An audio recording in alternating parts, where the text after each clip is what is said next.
Hello, welcome to Lazada Insider, featuring knowledge that makes a difference. We share trusted insights, forward looking perspectives, and exclusive expert interviews to keep you ahead of the curve. Hi everyone. Sustainability is a topic that has garnered a lot of attention in recent years, and for good reasons. It is an important issue that affects all of us, from the environment to the well-being of our communities and economies. However, comprehending the concept of sustainability can be challenging and complicated for some of the individuals and businesses. Join us for an exclusive interviews with our expert guest, Paul Blackler, Impact Innovations and Agility Coach from PaloIT, as he sheds some light on commonly confusing buzzwords or terms and debunk some of the prevalent myths in sustainability. Paul has been coaching and consulting transformations for 18 years across United Kingdom, EMEA, and APAC with a passion for helping individuals, teams, and organizations to achieve its potential and find its purpose. Having spent a decade coaching community and international development projects in West Africa, Paul is also recognized by Scotland's First Minister's Top 20 Entrepreneurs 2018 through the Unlocking Ambitions program, focused on business as a force for good. Now driving PaloIT sustainability transformation model, helping clients and community to maximize their economics, social, and environmental impact. Thanks for joining me today, Paul. Thank you very much. Yeah, really happy to be here and to celebrate Earth Day with you. First of all, I know I shared a bit of your background and your impressive profile just now, but it would be really good if you can have a quick introductions about yourself. Yep. So I work for PaloIT. We are a global innovation and transformation consultancy. The IT is really focused around innovation and transformation. So whilst we are a tech organization, we are just as much around helping clients to problem solve, to innovate and transform their businesses. And for me personally, that's playing a key part in sustainability transformation, helping clients to evolve and transition their business models, their practices, their capabilities and mindsets towards the sustainability agenda. Cool. As I mentioned just now, there are many different terms or buzzwords used for sustainability. So to help us to understand some of these concepts better, maybe I would like to hear some of your explanations or your point of views in a rapid fire style. Is that okay? Yep, let's go for it. First, CSR. CSR, corporate social responsibility. I think it's interesting that as humans, we've kind of grappled with the question, what role does businesses play in society in terms of what responsibility do they have in society? Almost throughout history, it probably can date back to, us organizing, coming out of kind of hunter-gatherer periods into organizing around resources and building resilience and community. And so this question has persisted for a very long time. It's something that we've grappled with. There was a big movement in the early 1900s around philanthropy. So this was more around now a business or an organization is profitable, we can give some of that money back and kind of give back to community. And then that started to be formalized a little bit more in the 1940s, 1950s, but it was a little bit more around, giving money back or giving some capacity or time to a purposeful cause. It wasn't structured in many ways. It was down to self-regulation, down to your own self-values of the organization. So there were some challenges with that movement, but it was very much driven by principles and values. How about ESG? ESG, so stands for environmental, social, and governance. And it's not actually very well known that ESG was coined in 2004, actually from the investment and risk management industry. So this history is really important because the word is used very interchangeably with sustainability, but it actually came from the premise of minimizing a company's exposure to risk. So whilst there were intentions behind it to kind of redirect capital, financial investments for social purpose, recognizing actually that a lot of investors, although looking for a return on that financial investment, also have social ethics and values in mind. But what it morphed into really was a framework and a measurement practice for assessing a company's risk management profile. But for smaller businesses, it's really pertinent to recognize that this is an increasing trend in terms of reporting and being able to measure positive and negative impact, and it's something that's going to spread increasingly into all organizations of all sizes. Sustainability. Okay, so now we get onto the broader concept, I suppose, and a way that I've come to kind of learn and communicate the subject is, if we look at the term quite broadly, sustainability means to preserve the viability of a system over time. And then, of course, we have very different system levels. We have individual system, we have interrelationships, you can scale upwards and upwards and upwards to teams, to society, organizations, to the planet. And actually, sustainability of all those systems are really important. So sustainability of self, sustainability of our interrelationships, sustainability of our organization, up to planetary. The challenge possibly has been that we've had an over focus on sustainability of the business, and that's kind of been precedent. So even at the compromise of sustainability itself, at times we see well-being challenges, mental health, anxiety, burnout, withdrawal from purpose within the organization. We also see business sustainability around profit put ahead of sustainability of the planet and environmental and social problems that leads to. So the sustainability movement is therefore looking at the broader sustainability of the planet, and this really is a transformation of business models, not just looking at the economic sustainability of profit, but also sustainability of people and planet. So it's led to this concept of the triple bottom line, not just looking at profitable bottom line, but also people, planet, and profit, or economic, social, and environmental. So sustainability in some ways is all about balance, and not just putting the focus on profitability ahead of some of those other costs and consequences to society. Cool. How about regenerative? Regenerative. So another way you could it's very closely linked to sustainability, but another way you could look at sustainability is to almost envisage it like in an economic term, like a bank balance would have some capital or some cash within your bank balance. And actually, you may have interest that's generated from that balance. You might also have capital that's replenished within your balance. That might be from revenue, from activity. But if your capital, you continue to eat into your capital and it depletes and it depletes and it depletes, you can say that your current activity is unsustainable. That cannot go on forever. You would deplete your financial capital. So sustainability really is around recognizing that the earth also has capital, whether that's the capital of forestry, the capital of fresh water, the capital of the fish in our oceans, all of these things that sustain our lives. You could also maybe say capital of human well-being, or the will of our workforce, And if we keep eating into a lot of these resources, it is unsustainable. From a physical, biological perspective, from a mental well-being perspective. And so regenerative is also around getting back to a healthy state of that bank balance, but also trying to live off the interest. So it's a close link to nature, to say actually nature naturally replenishes a lot of these resources, and we want to get back to better balance. So while sustainability sometimes has a greater focus on doing less bad, regenerative is actually about doing more good. How about circularity? We would say that traditionally our business and economic models have been very linear. So it's the take, make, waste model. We take from the planet, we make into products and services. Some of those many of those now have short life. There's planned obsolescence built into these, by design to only last for short periods. Circularity is really around closing that loop and keeping materials and energy within the system for longer. So it's shifting from take, make, waste to potentially even refusing. Do we need to produce this thing?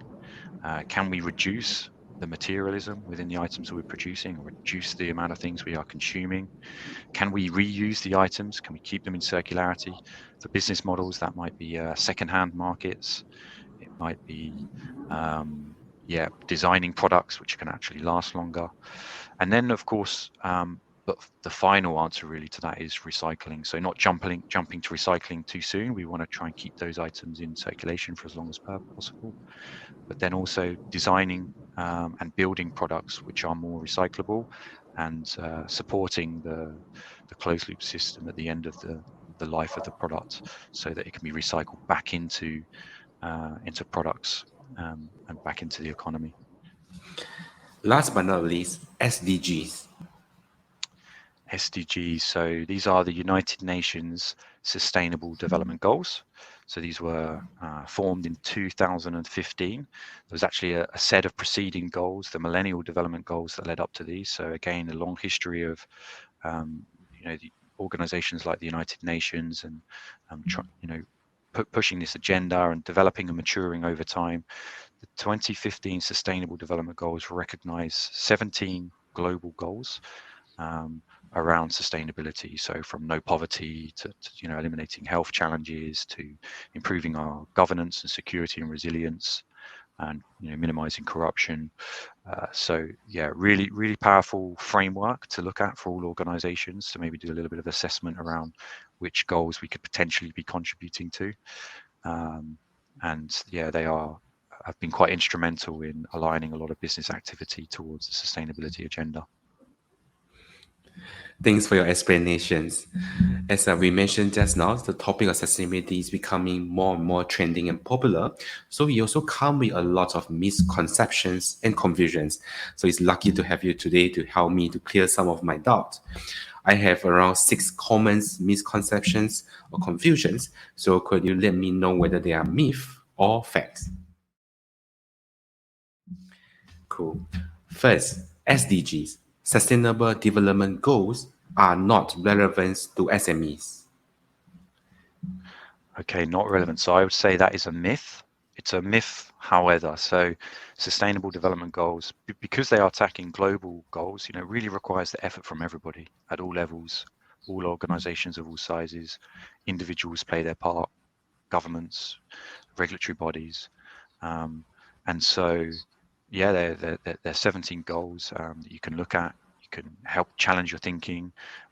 Organizations have helped, even small organizations, to reinvent their purpose, their values, their principles, ask questions of their supply chain.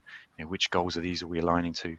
The however part comes in is that they also include a number of indicators that sit below them, and then they become quite specific to global challenges. For example, in the health space, the sub-indicators are around reducing child mortality, or reducing traffic accidents, eliminating, AIDS and tuberculosis, for example. So not all businesses will necessarily be able to direct specifically into some of those indicators, but they also offer space and food for thought. So we've seen a lot of small retail businesses that have used those to say, well, actually, can I look at my product portfolio and maybe start to pilot a certain segment? For example, traffic incidents. Can I introduce some products that are reducing traffic, and actually then start to build a proposition around this? I start to communicate actually the vision and the value that I'm coming from is to help improve this target. I attract a different niche consumer that also buys into those values, and over time, actually, your entire business model can transition, and you can communicate and build and design with purpose in mind. And that links to my second questions. Only large corporations can make a significant impact on sustainability. Yeah, I think it comes back to we all play our role, and as consumers, we play a role to ask our businesses, these difficult questions. What are our products made from? Where are they coming from? What's the values behind the business? So, and that puts a little bit of pressure on us as business, healthy pressure to actually keep pushing in this direction. I think it's true that some industries, some organizations of different sizes have a different net negative impact. For example, if you have more material impact, if you're producing more CO2 at the point of production. But one interesting trend is organizations are now being held more and more accountable for their scope 1, scope 2, scope 3 carbon emissions. And this actually now forces us to look at our entire supply chain and not just responsible for our day-to-day activity, but also where our products are coming from our purchasing, from our supply, and then upstream to consumers as well. So and we're seeing increasing pressure, regulatory pressure, tax pressure. The CO2 tax in Singapore, for example, is going up from $5 a ton to $25 a ton over the next couple of years, and then it's scaled up to $40 a ton, and then between 50 and 80 up to 2027. So yeah, this is something for all businesses to take note of, all businesses of all sizes. Cool. I think you have answered my next questions, but I will let you to reinforce your answer again. Certain industries may have a greater obligations to uphold sustainability than others. Yes, of course, depending on that sort of the material impact. But again, this is where it's becoming more and more pertinent to understand your entire supply chain. Ask those questions, have the conversation with your suppliers around the type of products, and potentially actually some of the products are built with sustainability in mind or have some sustainability features and functionality. So that can be a positive to understand that, disclose that with your customers. So having the conversation, with suppliers, being transparent and communicating with your customers and your consumers, and actually embracing a bit of vulnerability, to not necessarily having all the answers, but learning with your customer. So I think regardless of the industry, that pressure is there, and consumers more and more are looking for organizations to have answers to some of these questions. Cool. And the key reasons for companies to manage sustainability is to mitigate risk. Is it a myth or facts? Oh, that's a tricky one. So I guess historically, and depending on the organization, they can have different approaches to that. In the early stages, actually, a lot of organizations may have initially been driven by risk management. So that could have been pressure from compliance, from regulation, from disclosures, from reporting, could be consumer pressure. So mitigating some of those reputational risks, mitigating the risk of fines or tax. And so maybe driven by that, but more and more organizations are understanding actually that there's a value and a principle driven approach to this in terms of doing the right thing for society, and understanding actually some of these critical drivers around our environment that's needing us to change. So, but there's also, as climate change and societal change is a big disruption to a lot of business as well. So there is also that a kind of closed loop system to say, if we improve our sustainability, we mitigate some of the external risks like climate change and the increasing frequency and impact of climate changes. It's going to come back to affect us as businesses. That could be disruption in the supply chain. It could be changes, the regulation, the competition, creates a lot of instability and uncertainty. So there is mitigating the risk on us as a company, but there's also the company mitigating the risks out to the environment, and then that becomes circular. Cool. And sustainable practices can be cost effective and may not adversely affect profits. I think this is true. We see more and more evidence actually of the economic benefits of sustainability. It can drive efficiencies, reducing waste in the supply chain. It can help you to kind of strip out costs. It can also, in terms of the profitability, lead to new revenue streams. It can lead to new markets. It can lead to creating new value for your customer, and often customers are willing to pay more for sustainability. And so, the profitability angle there, but it's also about resilience of the organization, and to be future-proof, because there is so much change that is happening, and there's so much change that's coming. This is a huge trajectory with sustainability, that if we do not start to adapt our business model and plan and think and communicate with our stakeholders around this, we will not be resilient for the changes that are coming. Last but not least, talking about the customer value. Sustainable products and services are more sought after in developed countries, but there is no as much as demand for them in many parts of Southeast Asia. Okay, so I think there is often a slight disparity between regions. It's often said that some trends, are driven by areas around the world like Europe or the US, but this kind of Southeast Asia is, kind of rapidly catching up.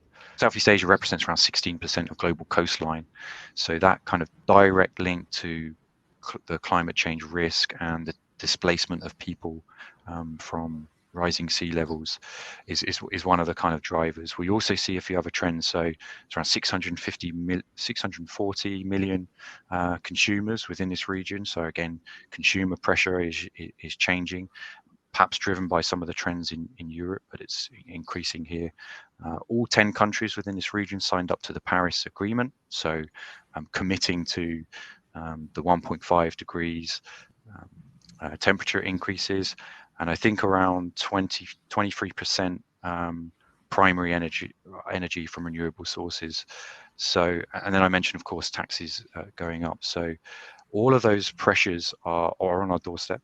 Regulatory, consumer, stakeholder, supplier pressures, whether it's even if you're a small business, but you're purchasing from a larger business, they're also having to reduce their carbon and report. So yeah, it's very, very pertinent for Southeast Asian countries, albeit catching up with other countries around the world.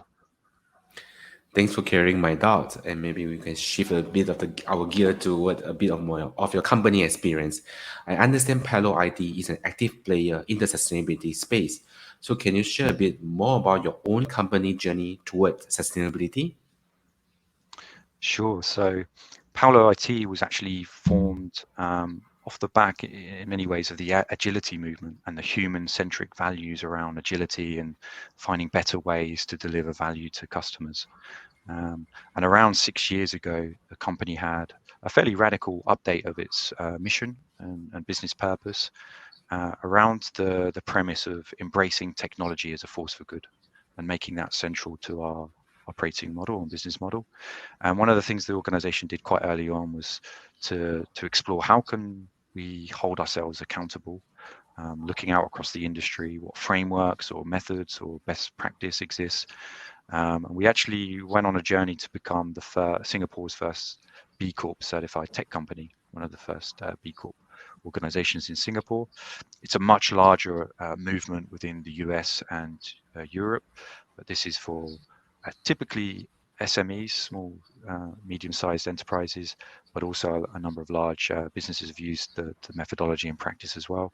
And it's an assessment as well that guides you through a number of pillars and a number of assessment criteria against different dimensions of sustainability. So updating your mission, your business statement, your business model, your practices, your policies, your employee engagement, and a number of these elements.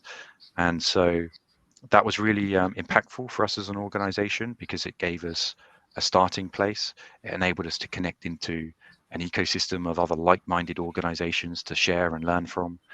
And off the back of that, we then were able to create our own impact roadmap around how we were going to drive sustainability in our organization and out with the community, our clients and ecosystem.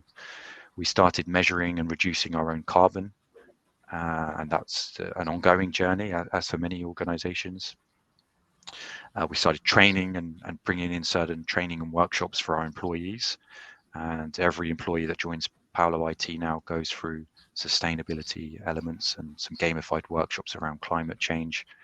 And then we started delivering those out to community. So we deliver those in part free for the public, and we deliver them commercially with our clients as well as part of broader transformations.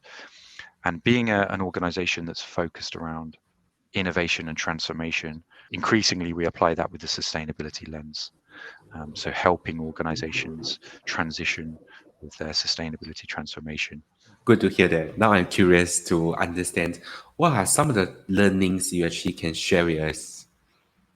It kind of goes back to one of these agility principles around think big, start small, but learn fast. This kind of learn and fail fast opportunity with agility ways of working. So for us, it was starting with B Corp. External frameworks, advice, consultancy can sometimes help. Just to strategize around the bigger picture. But fundamentally, it's also around. Second point might be around awareness, upskill, change our understanding, our mindset around sustainability. Bringing in some subject matter expertise is really important. And so we're a big believer in top-down and bottom-up change within the organization. So not just having, the CEO or the manager or a chief sustainability officer driving this, but to engage your entire workforce in the process, give agency, some level of autonomy and empowerment to all of your staff to come up with the ideas. Those that are closer to the market, to sales, those that are closest to reporting and standards, administrative, have slightly different lenses. So taking a multidisciplinary approach and engaging your entire team around this can be quite energizing as well, right? When you've got your colleagues side by side and you're on a learning journey together, it's a safer journey to go through. So those might be my 3 things. I learned a lot today. Thank you very much, Paul, for your insights and sharings. This is Lazada Insider. We hope you enjoyed this episode. Make sure you click follow and subscribe so you don't miss our latest insights and expert interviews. Thanks again for joining us. Until next time, take care.